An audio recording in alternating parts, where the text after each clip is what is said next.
Assalamualaikum warahmatullahi wabarakatuh. Sampurasun. Perkenalkan, nama saya Diana Mugiarti. Saya pembina literasi dari SD Negeri Pamoyanan. Di sini saya akan mempresentasikan hasil dari buku yang sudah saya baca dan saya review dengan judul Akhlak Mulia Kasih Sayang, penulis Profesor Dr. Ahmad Mubarok MA bersama M. Samsul Yakin MA, dengan penerbit WAP Wahana Aksara Prima. Buku ini terdiri dari 56 halaman. Nah, dari buku ini setelah saya review, maka saya tumpahkan menjadi sebuah fishbone ini. Di mana fishbone ini terdiri dari where, what, when, who, why, dan how.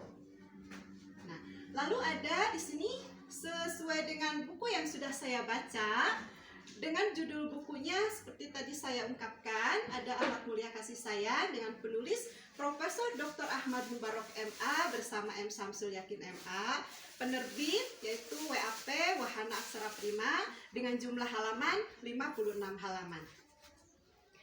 Where, di dalam buku ini diceritakan keberadaan di sekolah, di dalam kelas, di rumah, di lingkungan masyarakat, di masjid, di panti asuhan, di dalam kota dan di luar kota. What?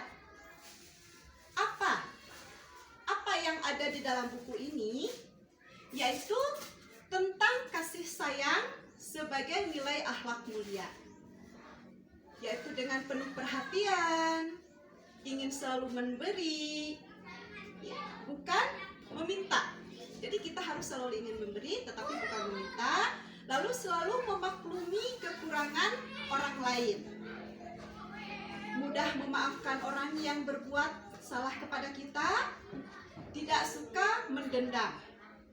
Nah, selalu meminta maaf apabila berbuat salah, baik itu disengaja maupun tidak disengaja. Kapan kejadiannya? Pada buku yang saya baca ini, yaitu di setiap saat, di setiap waktu, baik itu malam, pagi, siang, dan sore.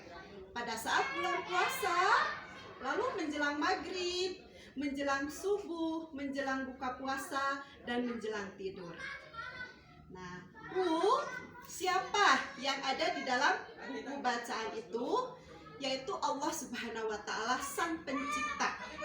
Orang tua, anak-anak yang soleh dan soleha, guru-guru kita yang baik di sekolah dan juga di madrasah, tetangga kita, Bapak RT, Bapak RW, fakir miskin, anak yatim, dan orang-orang yang berada di sekitar kita.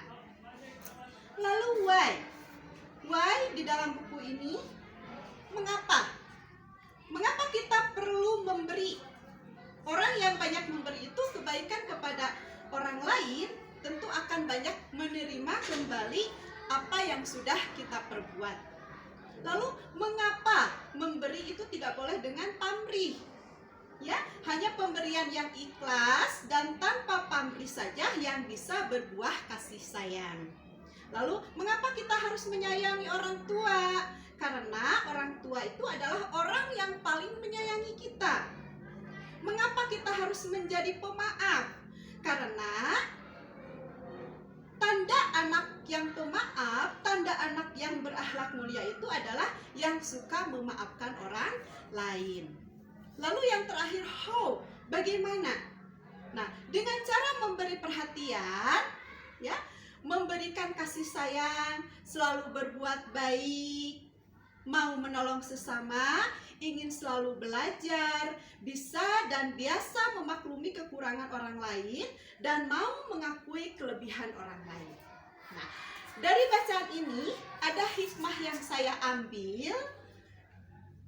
Hikmahnya yaitu setelah membaca buku ini, saya jadi tahu bagaimana cara memberikan kasih sayang, yaitu dengan memberi perhatian.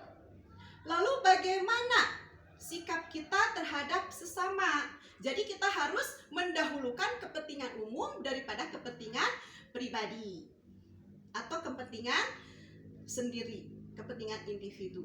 Nah, kepentingan pribadi kita juga tahu bagaimana cara memberi itu tidak boleh dengan pamrih seperti yang tadi saya katakan ya. Lalu tentang bagaimana ciri anak yang berakhlak mulia, lalu mengapa kita perlu memaklumi kekurangan orang lain, dan mengapa kita harus menyayangi orang tua, mengapa kita harus jadi pemaaf, mengapa kita harus saling mengasihi dan menyayangi. Dan yang terakhir dari hikmah ini, mengapa kita harus mencontoh sifat-sifat Allah. Anak yang berakhlak mulia harus selalu mencontoh sifat-sifat Allah. Allah Maha Pengasih, jadi anak harus belajar menjadi orang yang pengasih. Demikian presentasi yang saya sampaikan dari buku yang saya baca dan saya review. Terima kasih, mohon maaf atas segala kekurangan, mohon maaf atas segala kesalahan. Salam literasi, billahi fisaubil haq, wassalamualaikum warahmatullahi wabarakatuh.